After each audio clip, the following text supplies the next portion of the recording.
Now, desperate to stay British, but just as desperate to stay inside the EU. That is the plight of the people of Gibraltar. Just over 800 of them voted to leave, whilst more than 19,000 voted to remain in the EU. That's 97%. Just like the Scots, the Welsh and the Northern Irish, their government wants its voice to be heard before Brexit. Fabian Picardo is the Chief Minister of Gibraltar. I'm delighted to say he joins us now. Good morning to you. Good morning, Nick. You're here to talk to parliamentarians.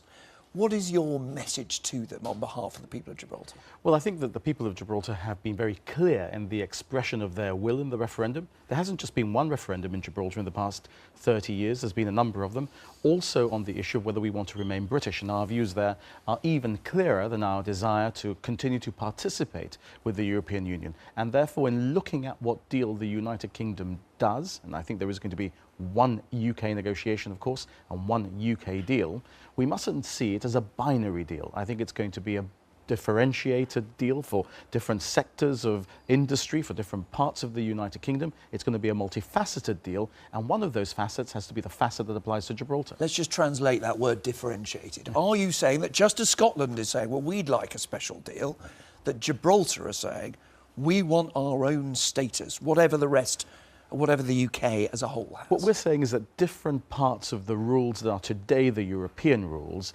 already apply in a different way to Gibraltar. So, for example, we're not part of the Common Customs Union even today. We have a hard border with Spain because we chose in 1972 not to access the market, the single market in goods. So already there's a different deal for Gibraltar. As we look at where we're going in the future, that must be the case too. Let's just be clear what this special status would be like. You're saying, I think, aren't you, we want to have freedom of movement even if the rest of the UK does not.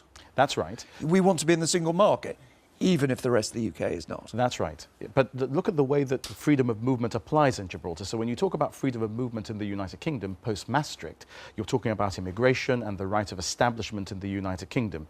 Freedom of movement in Gibraltar, which is 2.5 square miles by 1 mile at the bottom of the continent of Europe, means travelling in and out on the day, because people don't tend to establish themselves in Gibraltar, but 10,000 people come from Spain every day to work in Gibraltar. That makes us the second biggest employer in Andalusia. What do you do, though, if you can't get that special status? There may be a stark choice facing you and the people of Gibraltar.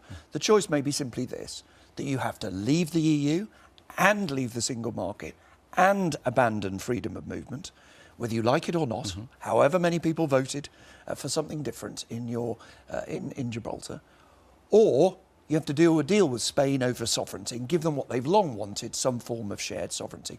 How would you choose? Well, I don't think it's going to come to that. But if it did, to answer your question directly, it's a red, white and blue Brexit for us. We're not going to change our views on whether we remain British or not. We're going to continue to stay British, even if that seems like a very hard choice now. Do you fear that that is a game the Spanish might try to play at the last minute? The Spanish Foreign Minister talked of planting his flag on Gibraltar.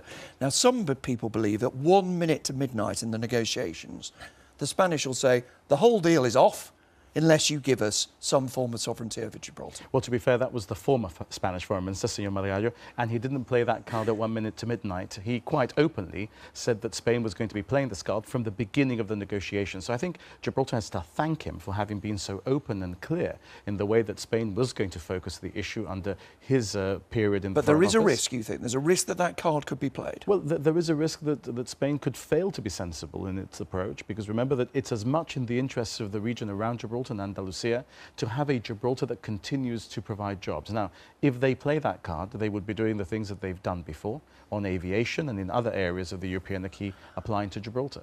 And just finally, have you had this conversation with Theresa May, with Boris Johnson, and are they listening? They are listening. I've spoken to both Mrs May and Mr Johnson, and also to Robin Walker of the Department for Exiting the European Union and Sir Alan Duncan. They are listening. We're participating in the Joint Ministerial Committee on Gibraltar specifically, and I think it's going very well indeed. Fabian Picardo, Chief Minister of Gibraltar, thank you very much indeed for joining us. Thank you.